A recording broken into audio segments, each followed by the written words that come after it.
Good morning, everybody. This is legislative priorities. It is, but I'm not So, sure if you're in here for legislative priorities, great and welcome. And it feels like everybody's like way far. We're all a bunch of Baptists.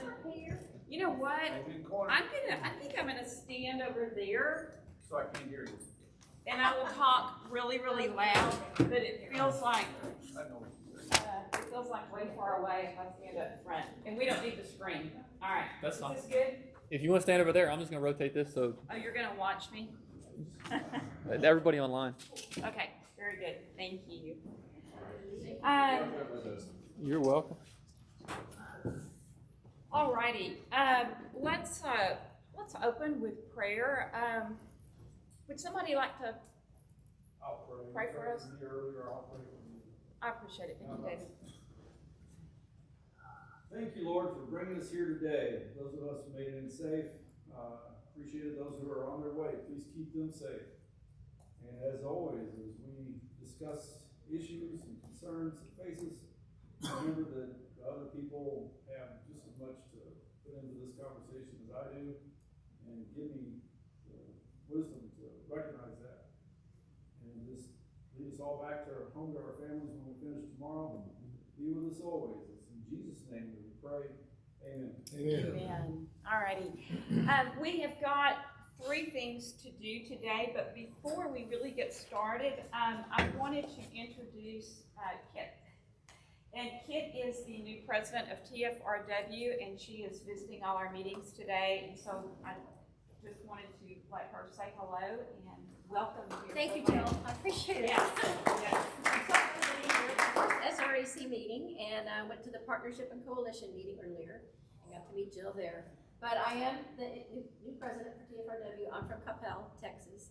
And Tfrw is very thankful to be able to be here and work together with y'all, as you know, all conservative groups. So we are really looking forward to our partnership growing. So, Yeah. thank you. Thank you so very much. What's your last name? What? What's your last name? Oh, sorry. White Hill. Yes. Sorry. Okay. Thank you, Kit. Thank you so much. And let's go ahead, if you don't mind, and do a roll call, Tom. Sure. I think we're a little after, so. Okay. Jill Glover. Here. Emily Cook. Gwen Withrow. Joe Miller. Deborah Kelting. Here. Tom Novus. Here. Jim Pickle. Tanya Robertson. She's here. David Wiley. Here. Gail Stannard. Here. Susan Fountain is not. Matthew Patrick. Sean Chabin. Cameron Calderon. Terry Harper, I heard you. I'm here. I've got Naomi. She's still She here. is here. She stepped outside. Okay. All right. And John, you're here. I'm here. Stephen Broden. Carlos Cascos. Morgan Cisneros Graham. She's not on our committee. She's not on our committee? I Okay. don't think. I will remove her. And Carlos Carlos is no isn't longer either. in SRAC. Okay. All right. Gone. Matt Patrick's here. Okay. But he's not in here. They don't count. Well, we want. We'll count him when he comes back. Yeah. Okay. So we have 1, 2, 3, 4, 5, 6, 7, 8, 9. Oh, and this would be reduced.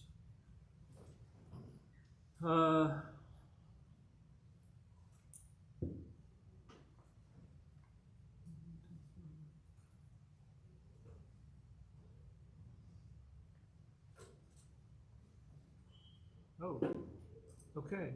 Okay. We have 18 that I show is on our committee, and we have 9 here, so we have quorum. Okay. Should we? Yep. Okay. All right. Thank you, sir. Thank you very much. All right. So just, we don't have a lot of big heavy duty things to do today. Hi, guys. But I do want to just tell you real briefly, first of all, the J.R. Haas and Bradley Pierce had asked me for a few minutes to come in and address our priority on abolition of abortion. Because when we did our ballot proposition, there were some differences and misunderstandings about the word equal. And so they just asked for a little bit of time, and I said we would be glad to give that to you. So I'm going to let them go first, and then after that, I want us to talk a little bit about, just recommendations for the next committee. I think we've got a great body of work that's already on our website, so we don't have to create a big document or anything for recommendations, but I just wanted us to briefly talk about kind of what we might encourage the next committee to improve upon and build upon that we have done. And then after that, Tanya's going to lead us in a discussion on resolutions for state convention, right? So recommendations, yes, recommendations for that. So that's what we have got today. And so, gentlemen, I will let y'all go ahead and take it away. Is this the lectern here? Right there, yes. Great. Well, thank y'all. It's good to be with you this afternoon. My name is Bradley Pierce. I'm the president of Abolish Abortion Texas and the Foundation to Abolish Abortion. I'm an attorney. Been practicing this is my 15th year of practice here in Texas. I'm a Texan, born and raised my whole life. And I'm here to talk to you about the legislative priority of abolishing abortion, and specifically about the phrase equal protection in there, because there's some people, I don't know if it's in this committee or where, but I've heard people just all around that have just had a misunderstanding about what that phrase actually means and why it's so important. First, I just want to say how grateful I am for this committee and the work that this committee has done on the issues that are at the heart and soul of saving our state and saving our country and fighting so that we have something to give to our children. So I appreciate your work here on that. Jill and your leadership of the committee, John and your leadership of the subcommittee on abolishing abortion, thank you very much for that and for your support. We're very grateful for that. As you know, abolition has been a legislative priority for the last three Republican Party of Texas conventions since we first started pushing it back in 2016. And that has the phrase equal protection in the legislative priority, which says, as I'm sure you're very well aware, more than anybody else, it says abolish abortion by ensuring the right to life and equal protection of the laws to all preborn children from the moment of fertilization. And it's not just in our priorities, it's in our principle of the party, which says, which as you know, again, a lot of people have to educate them about what are the principles. They're the heart and soul of our party. They're what, hey, we may disagree on a few planks here and there, but this is what every Republican should, this is what we believe. This is what it means to be a Republican right here. You don't have to agree on every single plank, but you need to agree on these. And the principles say, we believe in the sanctity of innocent human life created in the image of God, which should be equally protected from fertilization to natural death. Love both of those statements. Those are both great. So what is equal protection? That's the question. And it's really very simple. That is that the laws that protect you and me also protect babies before they're born. That's it. That's what equal protection is. The same laws that protect my life, protect your life, protect my born children's life should also protect children before they're born. The laws that protect you from homicide, you from assault, me from assault, should also be the same exact laws to protect babies before they are born. That's really all it is. And it's just an extension of the golden rule, right? What does Jesus tell us? Do unto others as you would have others do unto you. That's the golden rule. Or Jesus also says, what's called the royal law, what James calls the royal law, the second greatest commandment, love your neighbor. How do you love your neighbor? As yourself. How do you want to be protected? Protect them that way. How do you want your life protected, your children's life protected? Well, then protect your neighbor that way too. Your born neighbor and your preborn neighbor, right? That's not just a biblical principle, which is the most important thing, of course, God's law, but it's even a constitutional principle. In the 14th Amendment, it says, no state shall deny to any person within its jurisdiction the equal protection of the laws. So this phrase, equal protection, that we have in our party principles, in our legislative priority, it comes straight from the U.S. Constitution and straight from the Bible, right? It's just saying, treat people how you want to be treated. Protect them the way you want to be protected. And I'm a Christian, and that's at the heart and soul of everything that I do. So I look to the Bible for my ultimate standards. The Constitution is super helpful, but it's not inspired by God. Now it's, I think God has had a hand in it, but it's not perfectly inspired by God like the Bible is. In the Bible, God treats people the same whether they're born or unborn, right? We have, I could do a whole huge sermon on this, but we have Samson. In the womb, God tells Samson's mother, don't drink wine because he's a Nazirite. Wait, he's a Nazirite before birth? Yes. He's separated, he's a Nazirite even before birth, God says. Throughout the scripture, we see God referring to people, and he says, and so-and-so was conceived and born. So-and-so was conceived and born. Right? Because when you're born is really important. But when does your life begin? At conception, in God's eyes, which are the most important eyes of all. In the New Testament, God uses the same terminology referring to children in the womb and outside the womb. You're very well aware of John the Baptist in his mother's womb, and Mary approaches, and what does John the Baptist do? In the womb, he leaps, right, for joy whenever Mary approaches. And the word there, the Greek word is brephos, to describe John the Baptist, the babe in the womb. The same word used to describe Jesus, the babe in the manger, brephos. The same word used to describe people bringing their children to Jesus to bless them. The disciples said, no, no, no. And Jesus said, bring them unto me. Brephos, bring the brephos to me. So God treats them the same. God treats people in the womb the same as people out of the womb. And not just through terminology, but we have, in Exodus 20, we have the 10 Commandments, right? You shall not murder. The very next chapter, God says, if two men are striving and they hurt a pregnant woman and she gives birth, then if there's any harm, this is where we get the phrase, eye for eye, tooth for tooth, life for life, right? Right there. That's God's justice. Well, but wait, any harm to whom? The mother or to her child who was harmed while in the womb? Yes, both. The Bible doesn't differentiate, right? Both of them. If there's harm to either of them, they get justice. And not different justice, right? The baby's life is not worth more than the mother's, or vice versa. They both get justice if there's harm to either of them. So this isn't just biblical principle or constitutional. This is actually something that even the Supreme Court, as much as they get wrong, even Roe versus Wade, as much as there is wrong in there, that even in the Roe versus Wade, the Supreme Court pointed this out. Because Texas, we were there arguing and saying, hey, babies, the fetus is a person and is entitled to equal protection. And as you know, we lost that case, right? 49 years ago, last month. And the Supreme Court actually pointed out to us then, one of the big reasons why we lost that case is because our actions speak louder than our words. The Supreme Court said, and I'm quoting from the Supreme Court majority opinion in Roe versus Wade from 1973, it says, when Texas urges that a fetus is entitled to 14th Amendment protection as a person, that is, equal protection, it faces a dilemma. If the fetus is a person, why is the woman not a principal or accomplice? If the fetus is a person, may the penalties be different, right? That's what the Supreme Court said. Those aren't even my words. That's what the Supreme Court said in 1973. If you really believe that a fetus is a person, right, well, any parent, they can't intentionally cause the death of their born children, right? Or that's a crime. I don't care whether you're mother, father, grandfather, whoever you are, right? It's a crime for anyone to do that. But at the time, in 1973, our laws in Texas said that, well, that doesn't apply to the mother. And the penalties, even for the abortionists and those who help, are much, much lower. And the Supreme Court said, then you're not treating them like a person, because you're not providing equal protection. You're up here saying that a fetus is a person, we should give them equal protection. You're not even giving them equal protection in your own laws.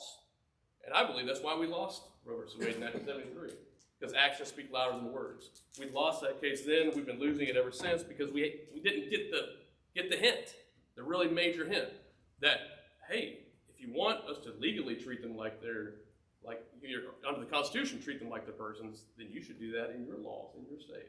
But we didn't do that. So it's a really important thing. I believe it's the not-so-secret weapon to defeating Roe versus Wade. It's not so secret because they told us. But we haven't gotten it for 49 years, so that's why I believe we've been wandering in the wilderness for the last 49 years. We haven't been able to do it because we say at our rallies and our publications and our ads and all this stuff, a fetus is a person, right? Babies from moment of fertilization. We even have in our Texas Penal Code 1.07, we have a person defined as a living human being from the moment of fertilization, right? So we have, in our law, we call them persons, but then in our homicide code, we have this exception that says you don't get, it is homicide, but we have allowed homicide, right? We don't have equal protection. So that's why our actions have been speaking louder than our words. So we can say at our rallies, a fetus is a person, but until we're willing to provide them equal protection, we're not really treating them like they're persons. So that's what that's all about. That's why that phrase equal protection is so important. You know, it's part of our priority, it's part of our principles, it's part of the U.S. Constitution, right? And it's straight from the Bible, and it's how God treats us. We're equally valuable because we're made in His image. When are we made in His image? Not at birth, at the moment of fertilization. So that's why that's important. So everyone should be equally subject to the justice system, right? We're not saying that anyone should get a particular outcome, right? That's not the point. The point isn't that everyone gets the death penalty or whatever. That's not the point. That's not even the role of the legislature to say who gets what, right? That's the role of our justice system, of grand juries, prosecutors, investigators, law enforcement, judges, right? Appellate courts, even the governor can commute sentences or pardon people, right? That's the whole justice system that we have to examine each case on a case-by-case basis and consider the mitigating and extenuating circumstances. That's what that's for. But right now we've said that, well, when it comes to the death of a preborn person, they don't get the justice system, right? People have a license, government permission to kill them, and we're not providing equal protection. So that's why we believe it's important that we should use the phrase equal protection, and that equal protection means, again, it's really simple. We don't have to write special laws to protect babies in the womb. All we have to do is take the laws that already exist to protect born people and just take away the exception that denies equal protection to people before they're born. And that's all the bills that we've supported: HB 948 in 2017, HB 896 in 2019, HB 3326 in 2021. That's all those bills do. It just takes away that exception. So that the laws that protect you and me also protect people before they're born. It doesn't create a special law. It puts us all under the same law, which is what equal protection is all about. So ultimately, I know there's some politicians who oppose equal protection. Ultimately, it comes down to this. If you oppose equal protection, then you either do not believe that a fetus is a person, because the Constitution says, right, that no state shall deny to any person within its jurisdiction the equal protection of the law. So you either believe that a fetus is not a person, or you're okay with violating the Constitution, right? And you're okay with violating God's law. That's ultimately what it comes down to. So anyways, I just wanted to give you all that. Just quick info about equal protection. We made this handout with some more information in there. This is an argument that we've also made to the U.S. Supreme Court. I'm an attorney and barred with the United States Supreme Court. We submitted a brief in the case a lot of people are aware of right now before the court. The Dobbs case out of Mississippi, we submitted a brief signed by 21 organizations and 20 state legislators from across the country, including several from Texas. And this is what it looked like when it went to the court, but we made it a little bit prettier and made our own little booklet here. So we've handed out to each of you a copy of that. So we'd love to have you read that and give us any feedback on that. But thank you very much for the opportunity to speak today, and I'd be happy to answer any questions if you have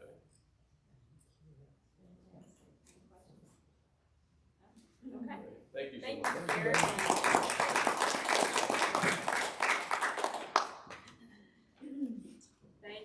Thank you. All right.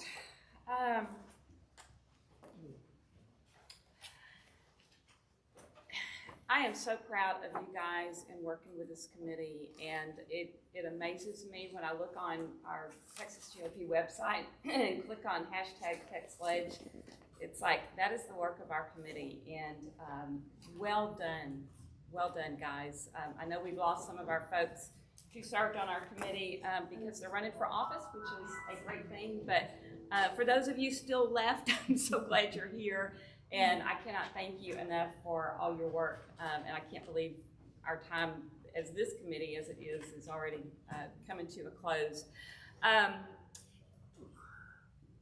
I am hopeful that the next committee will take everything that we have done and do those things and take it even further to the next level. As I've been thinking about what can be done better in the future, one thing I think about is having bills ready to go a lot sooner, having reps identified that will carry our legislative priority bills.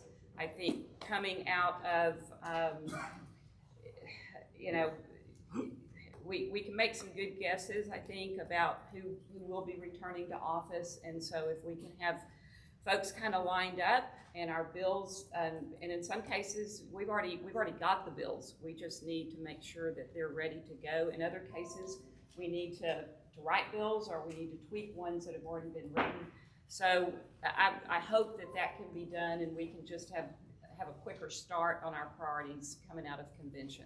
I'm assuming that some of our present priorities that were not fulfilled will be back on the list next time. We will probably have a border priority, is my guess. I don't know. What other priorities are you all anticipating that we will see? Any ideas or guesses? Restrictions on Emergency Act. Yeah. Executive overreach. Yeah, I think so. Yep. Is there a chance we may change that number? We're gonna stick at 8, you know, or, I mean, won't we 5 or anything? We'll start with 15, and then the committee decides how many to have. I mean, the first year we had legislative priorities, it was only 5. But who defines that? Is that, I mean, That's us. but it's a state convention. I mean, we exist at the will of the convention. And we don't do anything. And so these are really the convention's priorities, and they always have been. And I think that the convention will determine how many that they want. Yeah, right. Yeah. But they start with 15. I mean, right now, under the That's the current max. rules, yeah, So it could they be- brought 15 out and voted on the floor, but they could just as easily say that that was too unwieldy, and we wanna go back to only 3. They could. You know, or they could say it was so effective that we won't have 20. No, I can't say We'll 20. have to see what the convention says. They're capped at 15. I think, yeah. Yeah, it's capped at 15, so that's the max. What is it that caps it? I think it's RPT rules. I think. And those rules come from the rules committee at convention? The rules committee could change it And they can make it simultaneously. do whatever they want? Yeah. Okay. Yeah, so just to clarify, currently the rule is we propose 15 to the convention and they vote up to 8. Right. And you're right, it would be the rules committee at the convention that To could change that. They could. Okay, we got the critical race theory bill passed, but we didn't get the transparency and all the funding. So would we make that another legislative priority to include that again, probably, or no? What do you think? Did everybody look at the document? Oh, yeah, let me look at it. Yeah, cause, a lot of that is on that document, and also you were talking about best practices for Yep. the next committee. I did Yeah, the one that Mark did. Yeah, I did Yeah. put a link from the 86th legislative session. Yeah. Okay. Yeah, and so yeah, and we can come back and talk about some specific priorities. I probably shouldn't have asked you that question because that's going down the road I want to go down with Tanya here in a few minutes. But I guess my point is I would really just like to see a quicker uptake on working the bills and having legislators identified and ready to go next time around, and that hopefully that's something that can happen. Yes. I think the way you get that is continuity on the committee. Yeah. So the more y'all that come back, Yeah. if you can, Yeah. I think that's what's gonna make that happen. Yeah. I think you're right about that. Yeah, and I think you're right there in the fact that we probably, we didn't get started until our September third quarter meeting, really. Right. And right then, we're right into elections. Yep. So we're doing 2 functions. You're doing elections and you're trying to meet with reps to see where their priorities are, to see what they are looking at would fit with ours. Because if they fit, then that's a source to file to get what we want. Yeah. And so hopefully this time around we can be more proactive. We can be more proactive on that. So yes, sir. I just want to throw something in here, Jill. I'm James Wasoli, for those that don't know me, I'm the communications Communications Director for the RPT. One of the things that we found to be highly successful with the Vaccine Mandate Committee, which I recognize is not currently a legislative priority, but kind of exists in a similar space, is working with some of the RPT staff. Yes. Myself in communications, or Chad Shoemake in the political department, Yes. have a wealth of knowledge. All of y'all have other day jobs and things that you're working on. This is our day job. It's what the party raises funds and pays us to do. And so the interaction and cooperation that can happen between this committee and the political director to Yes. work on drafting bills that they don't have, or identifying authors and things like that. Yes. It may take some authorization of this committee to let him do certain things, but that can be a great asset to y'all as well, to Yes. help get that process going much quicker. And I will So, tell, yeah, we needed you this session. I will tell you that Chad actually was a resource to us last time around, because he was legislative director in Representative Slayton's office, and I was in his office all the time. That was my home office at the Capitol. So Chad already functioned in that way for us in many ways, and now I'm thrilled that he's actually officially on staff. And I agree, I would really love to, hopefully see him be pulled in more, because he's got a wealth of knowledge about policy and about procedure and how to get bills through, and he can be a tremendous resource for this particular committee. So yes, so that is another thing. Yes, Corey? Just so you are aware, that is part of his agenda Yes. from the regional director aspect as well, is to be a part of that on you guys' behalf. Yep. To organize the grassroots across the state. Yes. More strategically than we did before. Yeah. And I think it's gonna work out well. I do too, and that's one of the things I think that I'm really grateful, and I think it's helped with the success that we did have is the grassroots involvement. And you guys know that was kind of our main focus as a committee, is to utilize and leverage all those grassroots groups across the state. And frankly, that's why we got constitutional carry. If it hadn't been for Rachel Malone and her groups, and then other groups that came alongside, we would not have gotten that particular piece of legislation. So, in same way with Heartbeat, I think Heartbeat was already in the works, and so we don't take a lot of credit for that. And it didn't meet our priority in full. I think it didn't meet our priority, but it did help the engagement. It helped the engagement, Yeah, that's right. But election integrity was the issue, where the grassroots really coalesced. And That's right. pushed. That's right. Yeah. And the good thing is we did get focus and attention on election integrity. I will tell you my big disappointment with it is the very thing that was in our priority about penalties got pulled out from underneath us, and I'm not a happy camper about that, and I don't even want to go down that road because I won't say nice things at all. Can I add in on that one? Go ahead. Suffering it in Harris County and always have. The other thing is, across the nation, everyone was applauding our election integrity bill because there would no longer be any unrequested mail ballots mailed out. Well, because we left out party, and we left out individual, and only left in administrator, the mail ballots are just that loophole. And I will tell you, the Democrats, I mean, just when you think you've got all your bases covered, they find wiggle room. They are so incredibly strategic and creative, and we got up our game, quite frankly. We got up our game because they're anyway. Okay. So one of the things Yes, that I heard from this partly is, so for each priority, we need to identify grassroots groups that can help us out. Yeah, and we pretty much did that already, and we had representatives of grassroots groups serving on our working groups, and that's something I very much would like to see happen again for the next committee.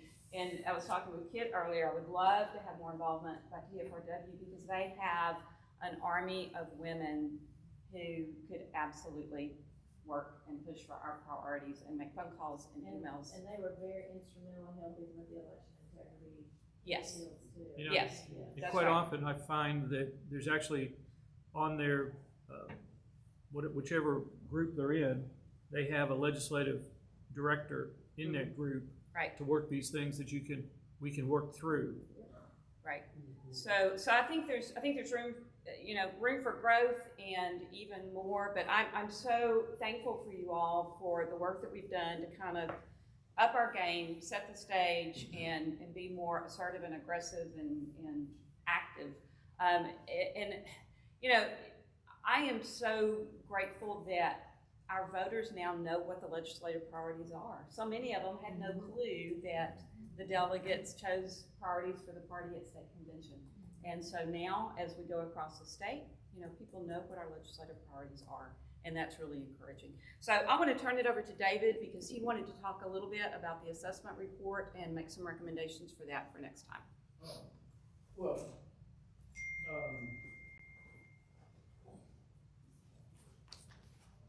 I think I have already apologized to you for, Hey, David, you can stand right there. stand right there. So you're. Or wherever you want to stand is fine, and I'll just swivel the camera. I didn't realize, okay, I thought we were just talking to the room. That's the smallest camera I've seen. I wanted to apologize to the members of the committee for, maybe having a difference of opinion on what I felt our responsibilities were in bringing a report to the delegates of the convention and the voters of Texas. We hashed it out. I think we found a good medium or middle point, if you may. But it does raise the question, what's expected of the party in support of the efforts from the delegates of convention? The delegates of the convention are our bosses. We exist to serve the party, and the party is the delegates. The party is our customers, our voters, but the delegates of convention elect us to serve as officers of this party. The committee, Legislative Priorities Committee, gave us the priorities that are important to them. They did not give us specifically the responsibility of providing a report back to them. They gave us the responsibility of communicating, and we got a little, we did as much communicating as we could. But hopefully we'll get some more well-defined definition of what the delegates expect back from us next time. We worked with our working group structure, which had served us well in previous go-rounds of the legislature. And we have one working group for each priority. And that does tend to lead a little bit to some siloing of the attention of the members of the committee. I was working for the advancement of monument protection bills, and I didn't pay a whole lot of attention to what was going on over there in the election integrity guys, because I was staying in my lane. And we were all staying in our lanes, and then at the end of the day, when the question came up, how will we report back to those who gave us the responsibility of forwarding these things? We hadn't worked towards that at all. So I think it might be good to set up, in addition to those working groups for each of the priorities next time, some other working groups that would be a natural function of this committee, whether it is an understanding of what kind of reporting our delegates would expect back from us, and to work up over time instead of quickly a meaningful report that could be embraced and understood by everybody. The methodology that Tom and I came up with on keeping track of what's going on and, awarding, some sort of a metric, that's a common method of tracking performance and, output. But is it the best one for us? That's something that we should ask the question of over and over again, get input over and over again from our constituents throughout, all the time between now and whenever it comes up again. Not just at the last minute as we may have rushed into it previous. We now have a lot more data than we had when we started. We've got all of the recorded history of this past session.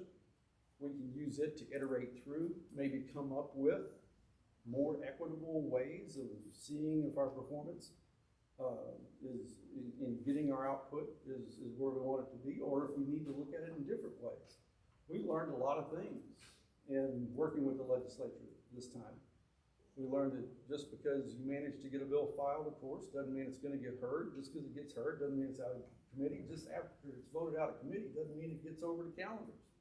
Just because it gets to calendars doesn't mean it gets on the floor. And luckily, we had very few instances where bills that matched our priorities were not supported by our legislators. They all voted yes, except for in a couple of cases, which I've been told we can't talk about because we don't talk about things that didn't agree with us. But over in the Senate, those same measurements didn't apply because there's not the variation as to greater degree in the Senate with only 31 people as opposed to 150. There's fewer committees. Most of our bills were heard by the same committee, which means that those on the committee worked on all of our bills, and those not on our committees didn't work on our bills. Those metrics were different between the two bodies, and maybe they need to be if we are going to pay attention to what's going on and report that back to our delegates. But so in addition to the working groups for the priorities themselves, I think a working group for the summary would be in order that, some people are working on that throughout the process so that we can talk about it, so we can reach out and get input from others and come up with something that's useful rather than could be used in a negative way and used in a positive way. Now, I didn't mention this to you, and I love it when I come up with new stuff that you're not expecting me to talk about. But one other working group that might be helpful is, as we were trying to get each of the working groups to communicate with the stat people, getting the word out, the communications of the committee. And, there was a weekly communication going out from the chairman that the committee didn't have any input on. It was the chairman's opinion, and that's what chairmen do. They express themselves. I didn't disagree with anything I saw, but maybe the committee's communications would benefit from having a subcommittee that works on it, not just getting the emails out from stat or the weekly message, but also to help with when we get the bills filed and they get into committee, somebody has to watch the calendars. And some of us are better at it than others, and so if we had somebody, a working group that would take them when they got to that stage and run with them, then it could help us have a better message, because the gender modification stuff got a lot of messaging because that was your subcommittee. Right. The monument stuff, when it happened, it didn't happen much, but it got good communications because it was my committee. But the religious liberty stuff that Abram had, he just didn't have as much input to the communications. Right. And so having that available to the different working groups, I think would help us communicate better, because that's what this effort really is all about. The party helping communicate, getting this done to the grassroots of Texas. Yes. All right, thank you. Thank you. Thank you. Yes, ma'am. Yes, Debbie. I'll weigh in a little bit on this. Oh, yeah, I'm gonna sit down. You have a I'll let question you for him? weigh in. Yeah, it was No, so go weird because I was sitting in church on Sunday and this is exactly what came over me. I was just still angry because Planned Parenthood's now gonna take up gender modification surgeries as of 2 months ago. And I thought, oh my God, I need to be positive. And when you look at it, we've never gotten a legislative priority passed in 19 years. We got 4. And there may be some words missing and we may need to improve them. Yes. And it was a great leadership here. I mean, amazing leadership here. But it all happened because of the delegates. It all happened Right. because of those reports. It all happened because people came to the floor and testified, they called, they did rallies. So I don't think we can get it without, get us where we need to be without the delegates. Now, the message we send, maybe I need to figure that out, but we've made such progress, and I really contribute and thank the legislative priority for how far we've come. Well, and along those lines, James, I'm gonna put you on the spot, but if you don't mind sharing with the committee what you just shared with me a little bit earlier about your numbers and what that means. Sure, so let me pull this back up here so I'm giving you the right information. Okay. So we have the weekly, roughly, legislative priorities email that went out that updated stuff. At the bottom of that email is a donate button. In the communications world, we call it a soft ask. Occasionally, there would be something of like, can you chip in $5 or whatever, but most of the time, the button exists if we don't ask people to donate, but if they felt so led, it's there for them to take advantage of. Over the course of 2021, call it 52 emails for 52 weeks in the year, that brought in $12,960 on 431 donations. What's fascinating to me about this is that means we get an average donation of 30-06, which is also fun. But more importantly, a $30 donation is $2 to $3 higher on average than our normal fundraising appeals receive.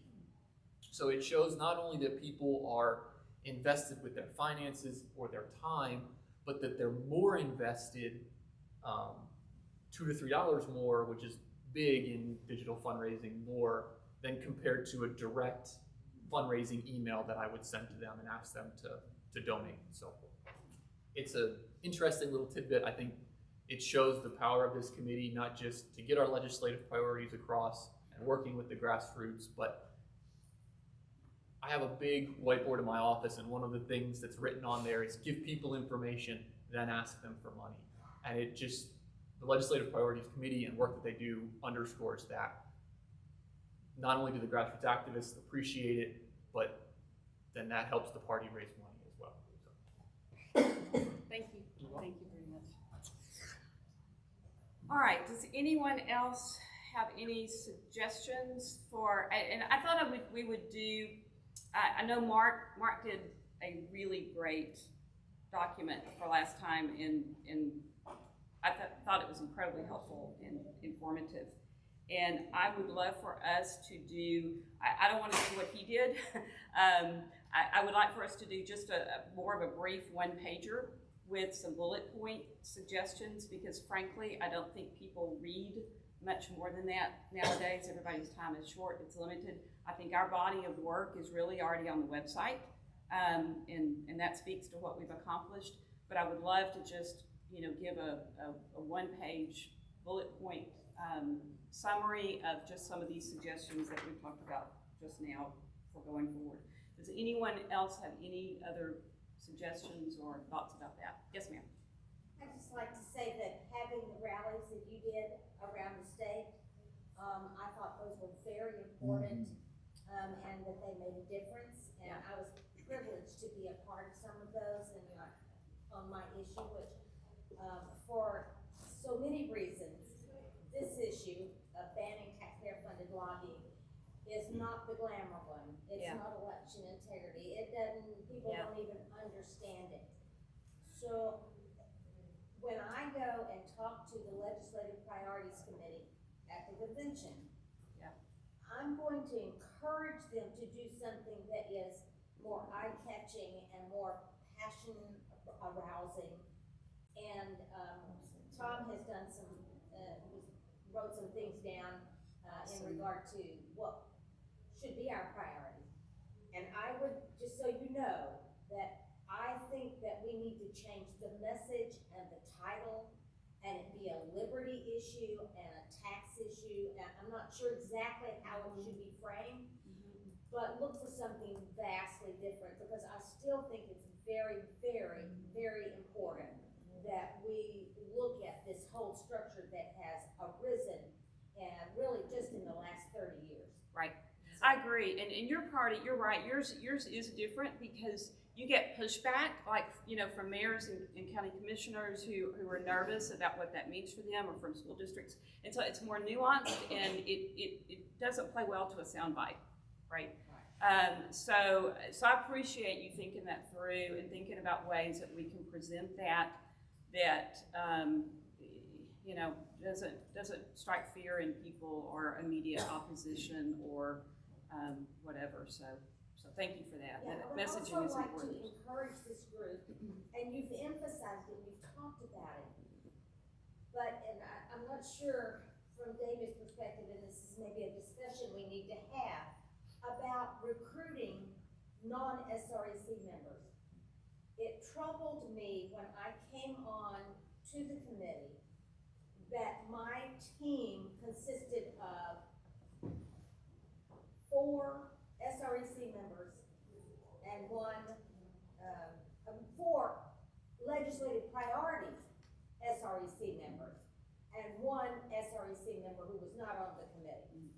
And coming in, you know, kind of an emergency situation in January, a little bit challenging to develop that. But it made me realize how important it is to have outside people on everybody's team. That's right. That they each one have their own team, not just in the auxiliary organizations, whether there's Texas Values or it's Convention of States, which is very supportive of my issue. Yep. We have to lead that rather than just ask them to come alongside us. We need to be kind of a point person in a lot of ways, but a lot of individuals, because we cannot do what needs to be done on any one priority. That's exactly right. And I'm not sure if we can broaden it so that we're not siloed. I'm not sure how that looks, but I got it, okay? Yeah. And for me, the answer is I've got to figure out how to energize a whole host of people who have the will and the opportunity to get to Austin, or just to tell their neighbors to make phone calls. I think so much of what we need to do is getting other people to respond to the need. One of the things that I attempted, that I never got any feedback from the party on, was that I sent out an email on that issue to the 3 reps who were the obstacle, all right? Yep. Just into their district, to call their reps to do that. Yep. And I don't know whether the emails were received, open, I never got any statistics. Right. And I think that's something we need to think about.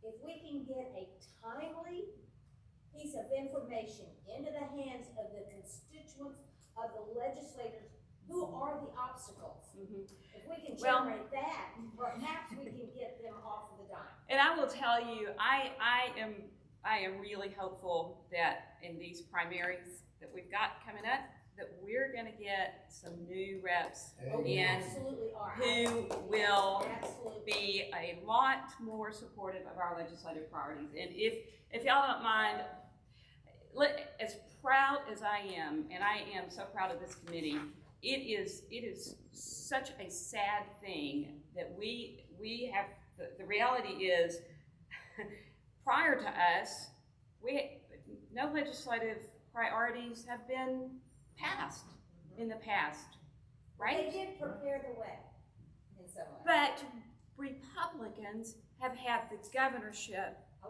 state offices, the legislature for 20 years. And you mean to tell me that our Republican Party legislative priorities, we have to fight tooth and nail to get passed? That is a shameful, shameful thing. And so I am very encouraged that we're going to get some new blood in our state legislature who will do the will of the Republican voters and do conservative Republican things. And frankly, I'm just going to say, our committee shouldn't even exist. They should go do what the delegates ask, right? But unfortunately, we have to have a committee and we have to work our, fingers to the bone to try to get these things done. I hope to see that change. I really do. And I hope we can change it by, being gracious. Yes, well, And not doing it with intimidation or anger. I agree, but I will say for 20 years, I think there was a lot of graciousness, and I know the committees in the past attempted to work behind the scenes, and unfortunately that didn't work. And so it's frustrating when you've tried the diplomacy route and you've tried building relationships and you get ignored and blown off. And that's not to say that it's okay to be aggressive or combative, but I think the change that we did this past session obviously worked, and we had some success from it. So yes, sir. It just had another idea for the report. Yep. And I think this committee's been so effective at educating the grassroots. There's one last important opportunity for education before the convention, which is how the convention legislative priorities committee actually works and intakes those ideas from the delegates. I know I've served on that committee for a couple of rotations. Tanya, Terry, and Gail have also served on that committee. And what ends up happening is we get some SD and county conventions give us very clearly delineated legislative priorities, but most just assume that we're going to comb through their resolutions report and pick out what they intend to be. We have a big opportunity to not only educate folks going to precinct conventions happening in less than a month, but also our county and SD convention chairs and their resolutions committee to really clearly delineate what folks want in that legislative priorities hopper, so that the will of the delegates can be, more crisply represented. I think we ended up with an awesome list of legislative priorities in the midst of all that muddle this last time, but if we can really get the word out that folks need to highlight and high grade those to us so that each committee can do it, that would be awesome. Yes. So. 100%. Absolutely. Yeah. So me? Go ahead. Just to weigh in on this, because my House District 133 is 10th from the bottom. There are only 9 House districts in Texas that have a worse voting record than mine. And so he stepped down, not sure if he was worried about getting his vote record mailed out or not, but when I go speak at all these meet and greets with the candidates, I am letting everyone in the room know the facts. And everyone in 133 is shocked. They think he's the best thing since sliced bread, my ex-rep. So I think it is important because these delegates are hiring them and firing them. And if we don't maybe take their report card, if they don't give it, they should post it. We should post it for them. But I think that we have, that it's their right to know. It's the delegates' right to know how their rep is voted, and not in an ugly way. Right. But it's fact. Right. Sean, just to follow up on what you were saying, if I'm hearing you right, I think what you're suggesting is that we organize some communication with the temporary chairs of the Senate districts prior to their convening their Senate district convention. So since we have, I think now already a list of all the temporary Senate district convention chairs of RPT, can we get that list and then send out to them from the chair of the Legislative Authorities Committee just a summary maybe of what they should be doing, what the difference is between legislative authorities and resolution/platform, and just encourage them to work on that separately or clearly so that we get better data to start with on the LP committee at state convention. I think that's a big part of it. Yep. Most of us are also going to be hosting precinct convention trainings. I think it's incumbent on all of us to include that information in those precinct convention trainings as well. But Matt, I agree 100%. We need to get that information to those temporary chairs.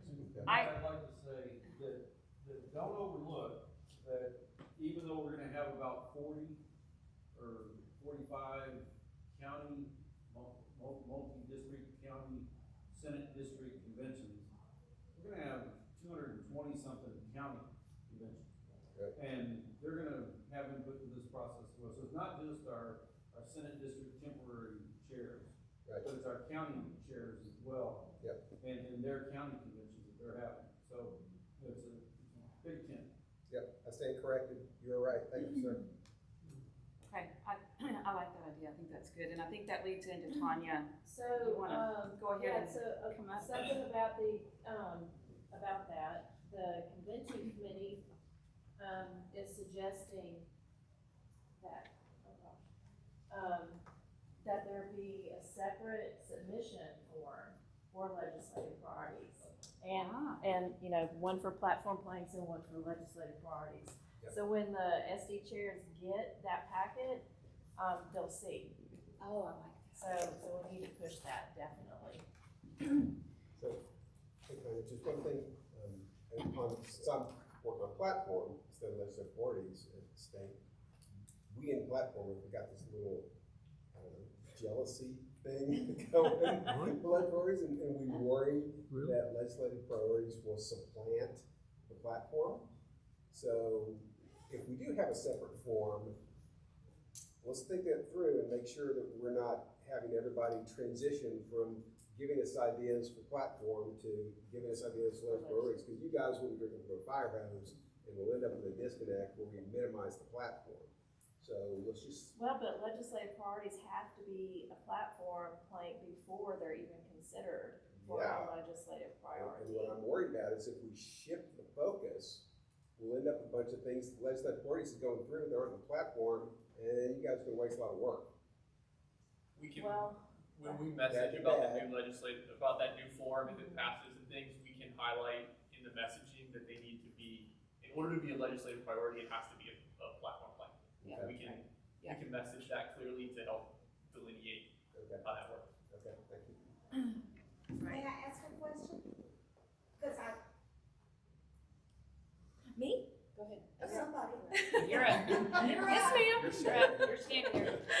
because I was thinking exactly the same thing, that we needed a form, but would it only be at the Senate district and the county conventions? It wouldn't come from the precinct, they wouldn't get that form, right? No, well, if I'm it's thinking in, that, if they're using the same forms in their packet and submitting them electronically, I'm guessing since the party, RPT has control over the submissions from the SD and county conventions going up, that those are the only ones that we really, you know, can say we have to have separate submissions. okay, So okay, I from the just wanted to make precinct- sure that, because I think it's at the SD convention that we could begin to see the. Right. And they're looking at a body of work. Right. So that's. Right. Well, they're looking Okay. at a body of work for resolutions, To pick them, to pick. which but we don't have a legislative priorities committee at SD at this point. So what we're talking about, if it does No, not come into it's the same effect until we get to the SD convention, is essentially creating a legislative priorities committee also. So that's changing the way our SDs work a little bit, Not so. necessarily. Yeah, that's why I think this communication, those temporary SD and county convention chairs is key, because you can easily do both bodies of work within the resolution chair. Yes. And just delineate that the ones you want highlighted as legislative priorities go on this form Yes. versus everything else. That's what we did Yeah. with SD a lot Yeah. in Harris County. You just Thank you for rank clarifying. Yes, Sarcasm. yes, definitely. So, about a week ago, Jill called for some suggestions on what we need to bring forth as a committee, being our last meeting. And I don't know about you guys, but I'm already getting phone calls from delegates wondering, do you have any suggestions for legislative priority submissions? God, your people are so active. Okay. I want to hear from Michael after Consider our counties. It's like, okay. So, I started a Google Doc with some suggestions, and this is not something that we're gonna be putting out as a committee, as I understand it, but it's something that you guys can draw from.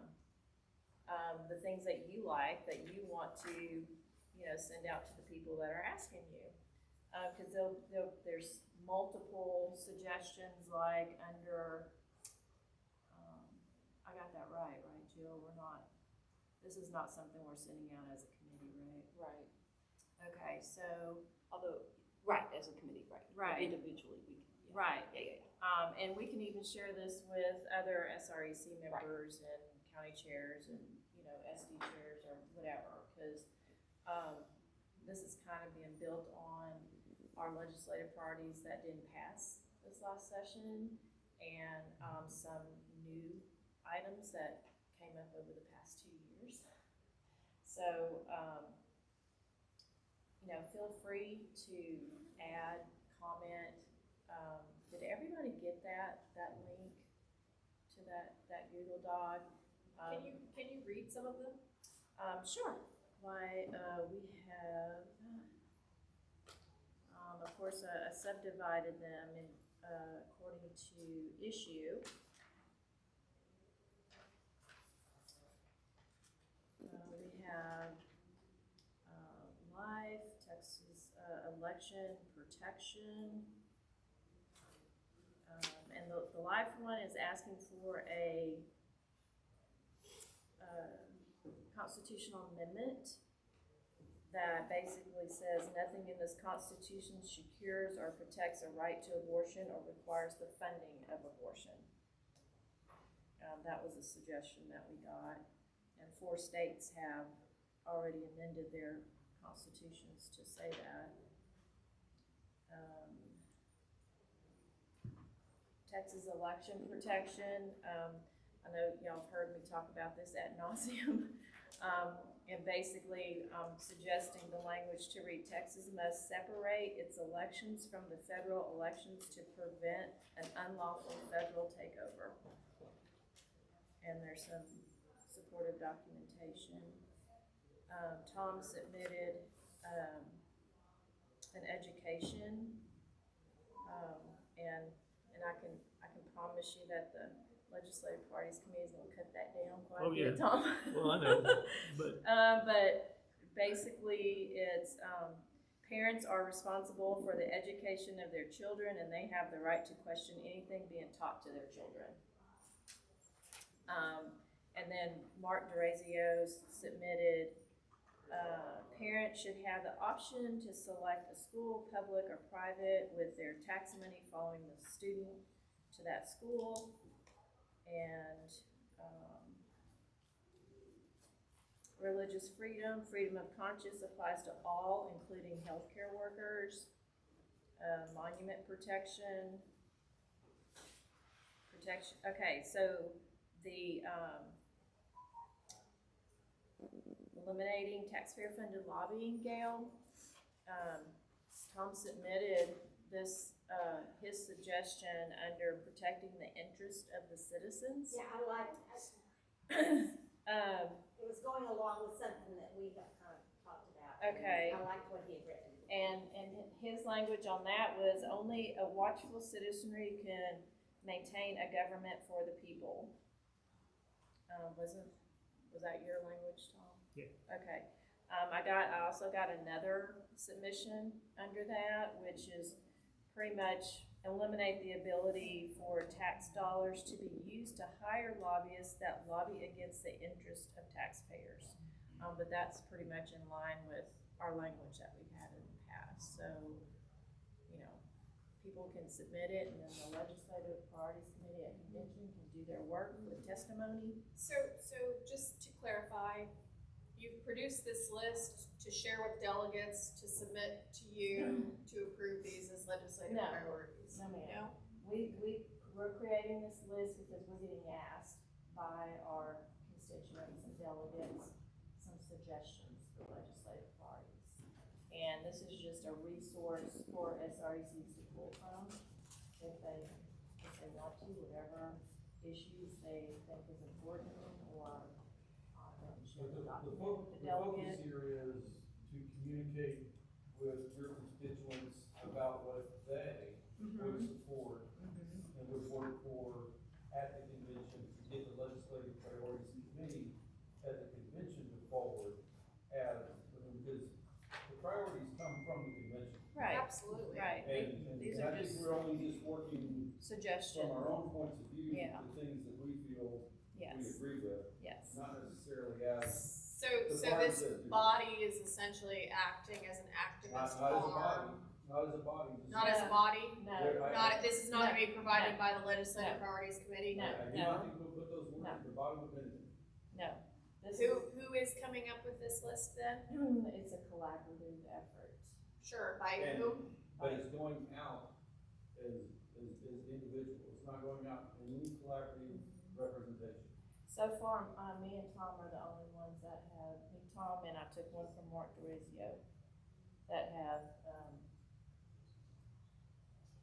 contributed. But you won't see a logo at the bottom of it. My perspective, for what it's worth, is that eliminates the entire basis of us being a bottom-up organization when members of the committee are putting out suggestions for what should be put forward to be brought as legislative priorities at the convention. And I understand that it will be well packaged, and I may agree with every single one of them. It won't be packaged. Did you miss the beginning of this? Because I said this is not coming out from the committee. This is just a resource for SRECs if they're asked and they want to draw from it. It's just a resource. A resource put together by legislative priority committee members who are trying to further Madam legislative Chair, priorities. The Right. intent of this That's is right. for all SRECs to have access to it, so that when one of their constituents comes to them and says, what should be the legislative priority for X issue? Other organizations are already sending those out, I started to see those. Right. Now, this is just for an SREC member to say, this is a sample Thank you for that. priority on this, that's not Yes. coming from the Thank community. you for that clarification. So just so that I understand, is the communications department working on No. helping further this No. as well? No, we didn't ask. I didn't find out about this until this meeting started. No. No, this is Yeah. just an informal. Will I write a resolution? Probably. Yeah. Is this a good resource for me to help try to base a resolution? I think Yeah. so. Are there other, what I've told constituents is, if there's something that you are passionate about, that A, you can't find it in the platform, or B, it's so important to you now that you'd like to see it as a legislative priority, then write a resolution. Have they asked me specifically for what suggestions? Not really. Is there certain topics that you think are important? Yes, and I'll let them know. But That's you, yeah, that's just you. Yeah. But it's just me. I get asked for suggestions. This is the third convention that personally I've been asked for suggestions, and I just thought I would save everybody some Yes. work, and share my work with them. Yes. Yes. So this is gonna be shared to all the SRECs, not go out in a blast to No, No. our Absolutely emails? not. no blast. No Yeah. blast. No, and you should've got a little Yeah, bit I got of okay. And there, let's just be honest, there's already an informal process that happens within, well, at least within my county, maybe it doesn't happen within your county, but in my county, somebody will write a resolution, send it to a friend, I love this, let's share this, somebody tweaks it, it may change from place to place, but people don't want to reinvent the wheel, and if there's something good out there that they like, they want to share it, and then if it is supported by great numbers of people, I think it makes the committee work at state convention a lot easier, because you're getting a more consistent, Yes. you're getting consistent input on language. It's that's already been done. It's already been sort of crowdsourced, right? To use, that's the right term to use, but that's kind of how I think of it. So I know that's already coming up in my county. People are saying, what are we thinking about for gender mod or election integrity or whatever? And has somebody written something so I don't have to redo it? And sometimes I say yes, I've seen this, and sometimes I say no. Looks like you get to start. So this is just a starting place. So this is just a for starting point, ideas. and Yep. of course, there are, categories. Yep. And if any of you guys send me any language, I'll stick it under the category. I mean, to share a document, yes, ma'am. I think this kind of ties back to what Gail was saying, because so many people don't realize what taxpayer-funded lobbying is all about. And so if she gets a chance to clarify, if there's less taxpayer-funded lobbying, that will maybe prevent gender mod from not getting off of a calendar. Because it's all gonna come back to protecting children. Everybody is, the school moms, the destroying children's genitals, that's where it's all coming back to. But with taxpayer-funded lobbying, if there's not reason for a bigger pool of money, then these reps may not have as much of an incentive to try to prevent it from getting to the floor. So there's ways to twist and explain what to explain, what taxpayer-funded lobbying actually can do and what it's about. So if you guys have any suggestions, either reply to me, please don't reply all.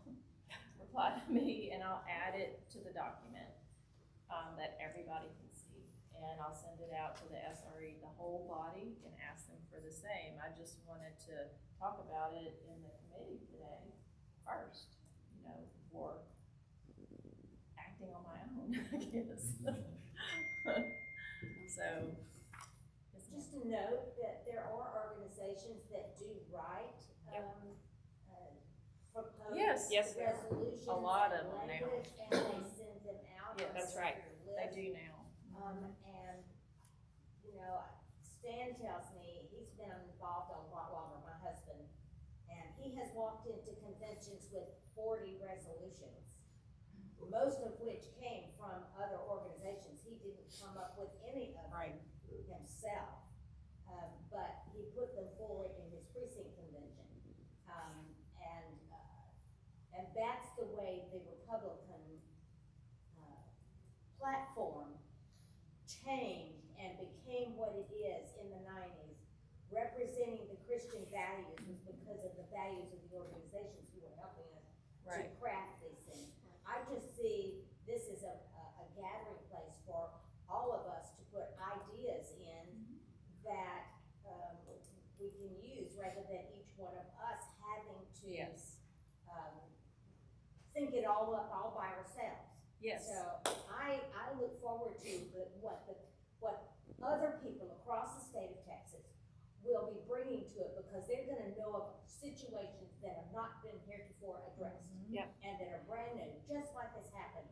And that's what that's what part of what we do as the SREC, is that we are trying to address the issues that come up after convention, that can't be a resolution, can't be a platform plan, can't be a priority, and we haven't quite figured out exactly how to handle all of that, except through temporary committees or special committees. But we're trying to do what other people are bringing to us, so I think it's gonna be a real valuable tool. Right. Jill? And to address, what you said earlier too about resolutions, I haven't talked to anybody else in Harris County yet. I know in my part of Harris County, we asked for there not to be resolutions, but single for legislative priorities, single line, and if there was any supporting documentation that they wanted to include, please include it, because it's a lot of work for those committees, you know that, it's a ton of work, to sift through the resolutions to try to figure out language, so we're just helping them do their work more efficiently. Question. So, I've been serving legislative authorities, so when you guys start out at legislative authorities, you know, like just a list of all the ones that have been submitted, and have you annotate, I got this from one county one time, and I got this from 75 counties and 7,437, recommendations. Is that kind of how you guys do it? Because I know that's how we do it on platform, so. Well, you're talking about at the State convention. Yeah, state convention. The state convention, it Yeah. depends on the chairman and how he organizes That's why the chairman of those committees are so important. Okay, and how has it been in the past, does anyone know? I'm just trying to. Yeah, and I can take you off because there's been 3 chairmen so far and every one of them's done it differently. And it's not a short process, as you can imagine. Okay. Yes, sir. Yeah, I was gonna say, Mark Ramsey was the chair last time, so it's very similar to the historical platform approach, where we got kind of the dump of what each county or SD convention suggested, and we had to sift and identify those common themes. So it took us 2 to 3 weeks before that convention to Yes. get to a point. That plus squinting at resolutions reports to try to kind of scrape Yes. out stuff. So Yes. that's what I'm trying to head off against this time, because Yeah. that was a lot of time. Yeah. Hopefully this uniform submission. We'll make it will- easier. Oh my gosh, we're hoping to save a lot of work doing that. One of the things we're trying to do in Harris County, we plan to digitize all of that stuff early. Actually, right after the precinct conventions. We're holding precinct conventions jointly. Well, each precinct will have its own convention, but they're all based on a house district. So in different, certain common locations. Okay, Any thank you. more? Jill, Yes. question, something Yes. came up that hit me. You know, again, we have the issue of what happens after convention when issues occur. Do we need to go to a special committee to address them every time? What do you mean? Well, you know, we had vaccine mandate, we end up with a special committee now. Is there a way that we can, you know, if rules can change, if the body agrees that as issues became hot button items after convention, that we might be able to address them within the priority committee?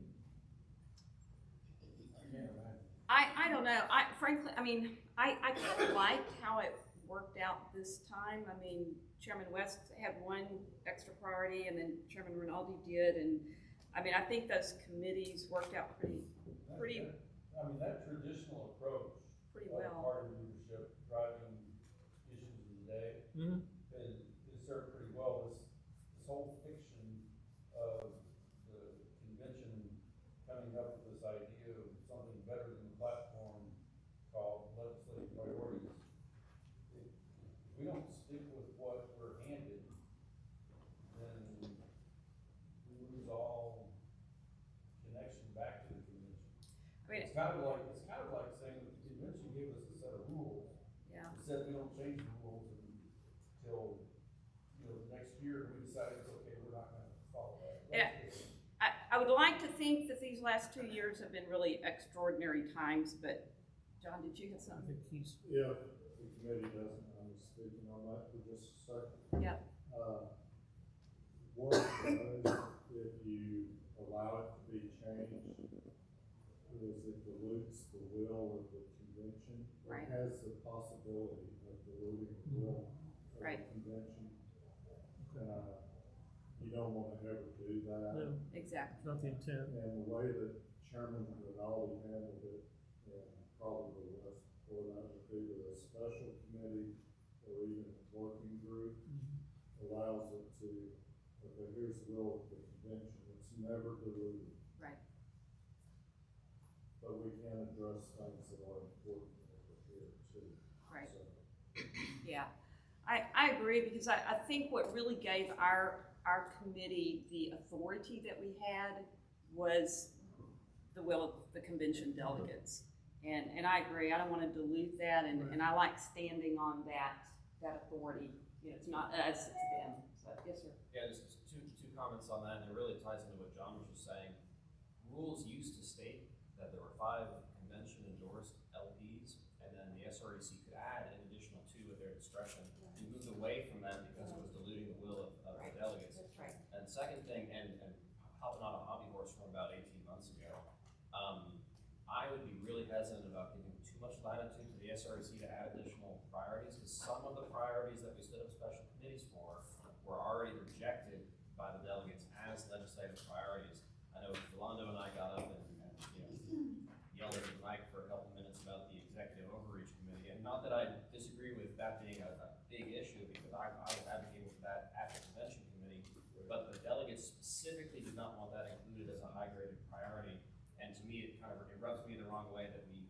somebody circumvented them instead of a committee to deal with it on the side. So we just need to be really careful about that, as we take, liberties outside of what the delegates have already. Well, and it is a balance though, because we had extraordinary circumstances, and we had the convention a year later, those priorities, I mean, we had so much input from voters, from our Republican constituents, asking for something addressing the overreach.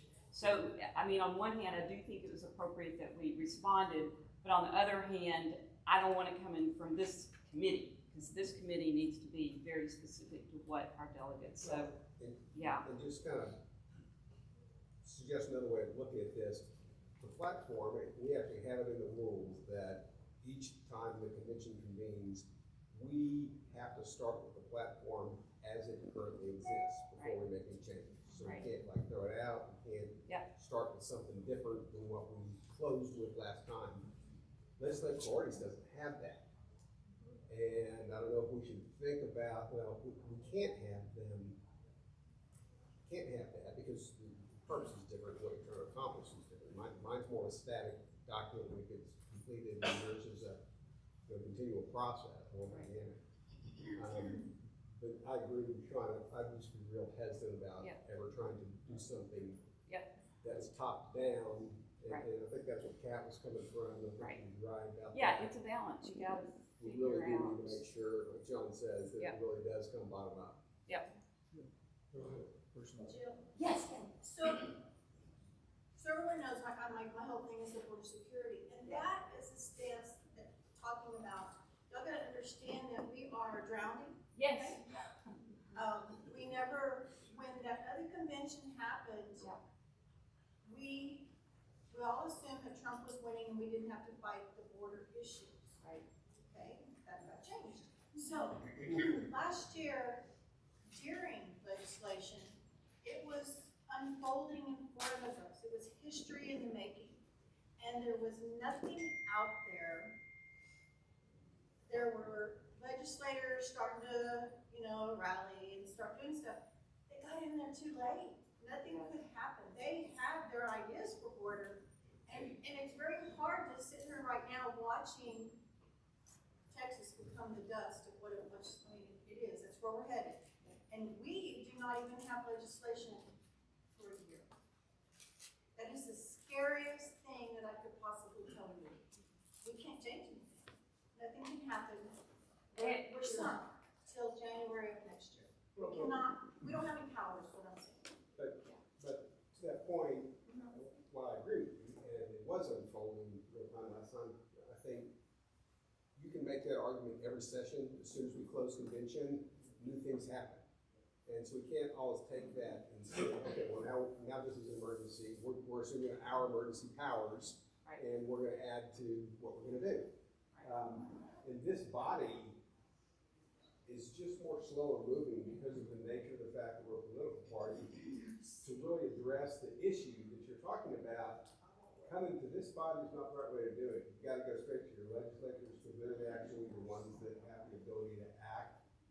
So coming to the party to get us to go to create legislative priority and go back to legislators, I just don't think that tactically that's the right way to do it. You've got to go straight to your legislators, and appeal to them to get that done, because they're going to be fastest. As slow as they are sometimes, they're faster. But either them or us, there's deadlines, as you know, from the House, and sometimes timing is just traffic.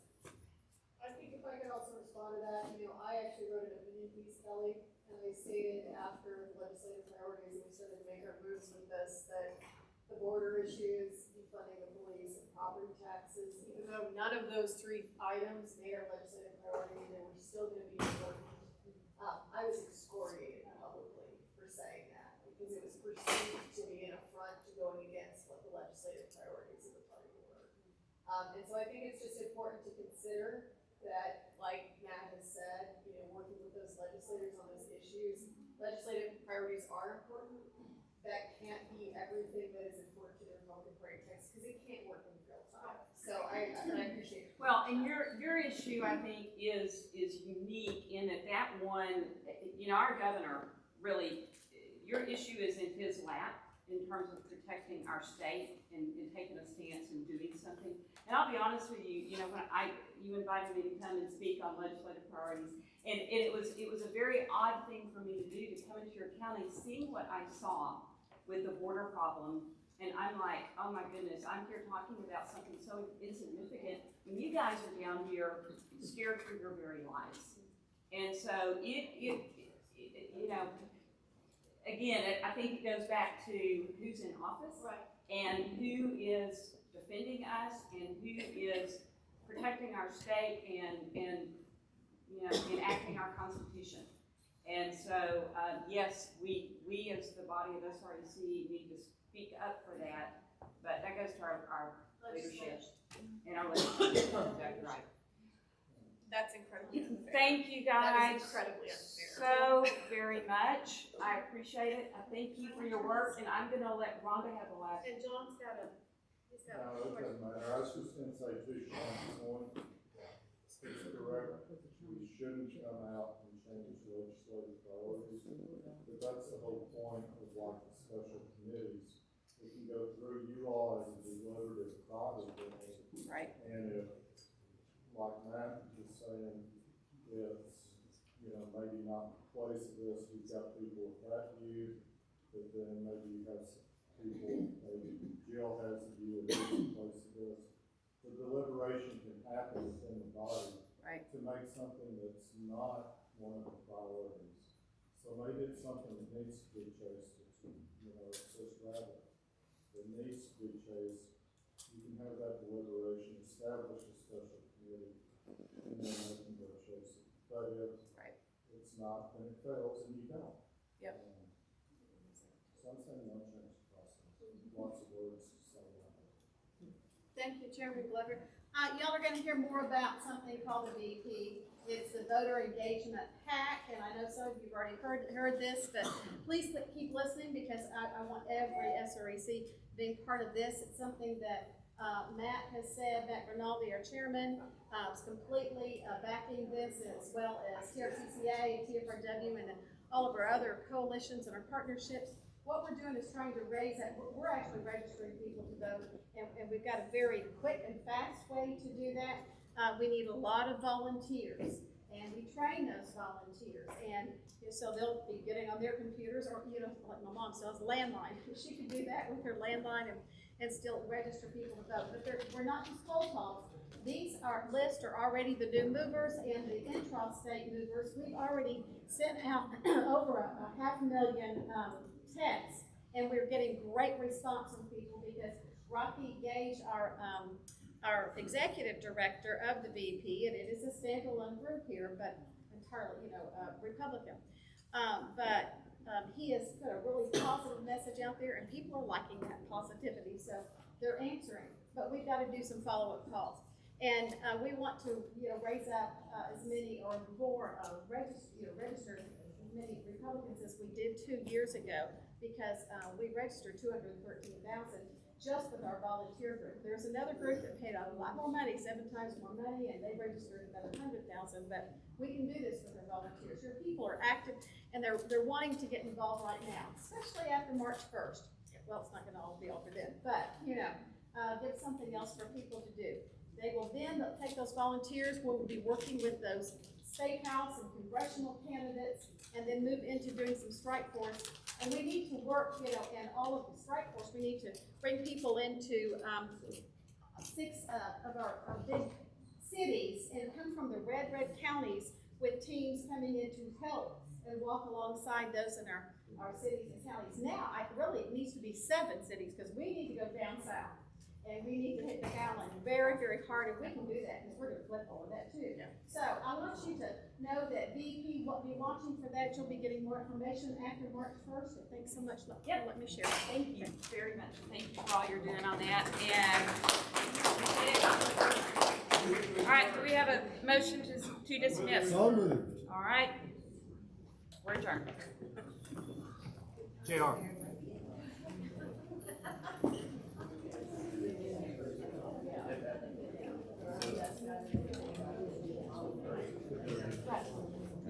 Excuse me, JR. Hey, I just saw a Sure. I think I'm on video. I just saw a note from Mark. Okay.